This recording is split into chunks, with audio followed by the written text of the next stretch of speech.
Hi again, this is Gavin Bottrell from Time Warp Golf, and this is another club from my collection that I'm just going to talk about for a few minutes.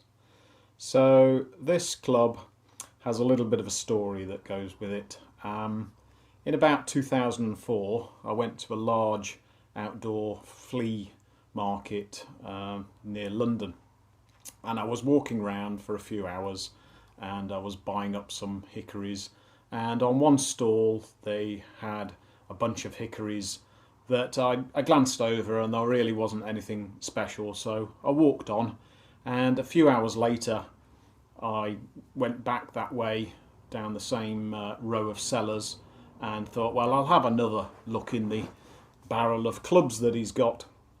And anyway, I then cast my eye over them, and again I was like, no, there's nothing really there.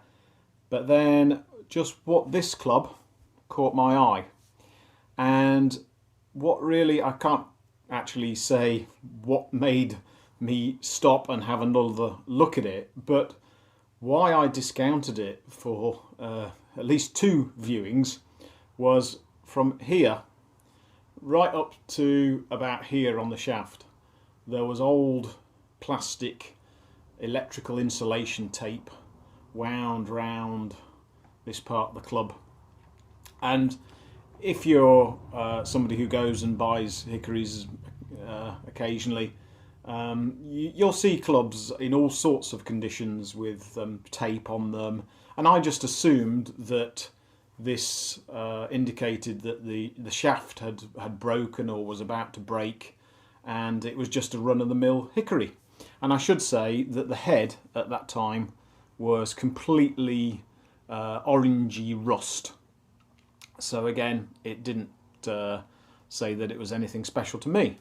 Anyway, I don't know what made me do it, but I then thought, well, I'll have a look under the electrical tape, and I don't think I asked the stall holder's permission. I just sort of surreptitiously unwrapped a little bit, and I think and then I got down a couple of inches at the top. I thought, there is something strange going on here, and I think it was the fact that the shaft here was very, very narrow and was narrowing more and more. So anyway, I negotiated the price with the dealer, which was not expensive, I have to say, and walked away. And also I bought a few extra clubs at the time. One thing I've learnt over the years is never just pick out one, always have a few, perhaps. Anyway, so walked on, and then I unwrapped the electrical tape fully, and this is what I was presented with, which is a scared neck or splice neck iron. So that there is the tip of the shaft.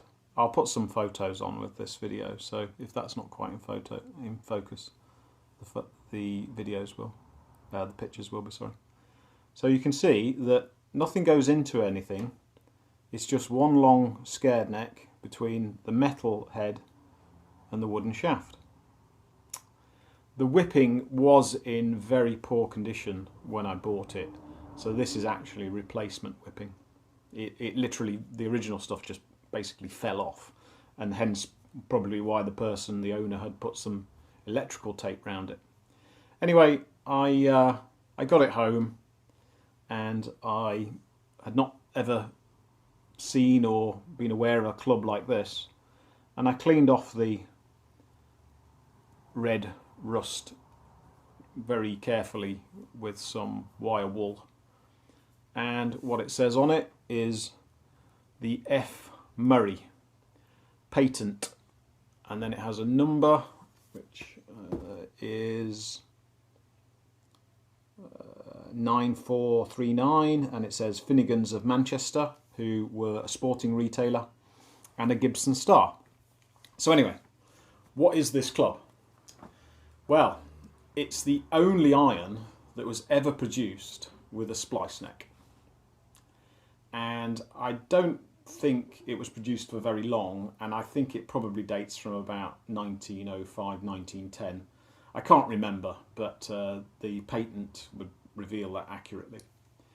And I was absolutely overjoyed with this purchase.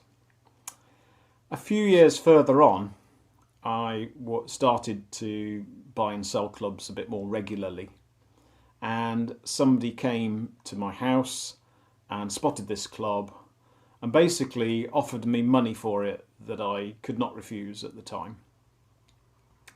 So I said goodbye to it and I sold it. And over the years, I wished I'd never sold it.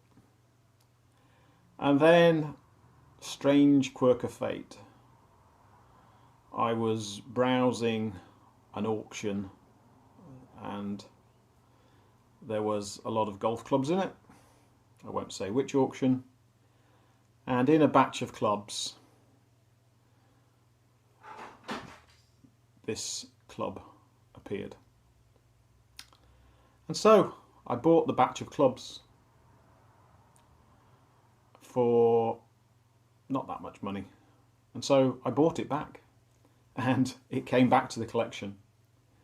And you might say, well, how did I know it was the exact same club? I basically, the person who I'd sold it to, they sadly left this world, and their collection was being sold off. So I knew exactly whose collection it had come from, and also I recognised that this was the whipping I'd put on there, and also the shaft and the grip was exactly the same. So that's my little story of my Murray patent iron. It's quite a long iron in that there's not much loft on it, and supposedly on one of the adverts that I've seen a copy of this in one of the old golf magazines, it said really that these were driving irons, and the strap line was that it drove the ball further than you could hit with a brassy. I'm not so sure about that, but anyway, so that's my story of the Murray iron.